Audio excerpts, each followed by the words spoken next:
Israel ஜனங்களை வழிநடத்தணும்னு சொல்லிட்டு தேவன் ஒரு அசைன்மெண்ட் அவர்கிட்ட கொடுக்க சொல்ல, இப்படிப்பட்ட ஜனங்களை நான் எப்படி வழிநடத்துறேன்னு சொல்லிட்டு அவர் திகைத்து நின்று இருக்கலாம்.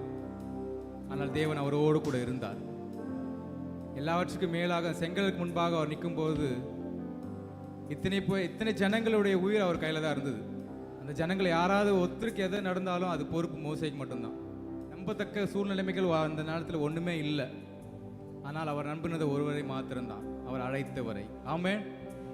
இன்றைக்கு மோசை போல ஒரு திக்கற்ற சூழ்நிலைமை நீங்கள் நான் நின்று கொண்டிருக்கலாம். எண்ணற்ற தடைகள் வந்தாலுமே உம்முகத்தை பார்த்து முன்னேறுவே. எதிராக உலகமே நின்றாலுமே நீர் என்னோடு இருக்க பயமே இல்லை.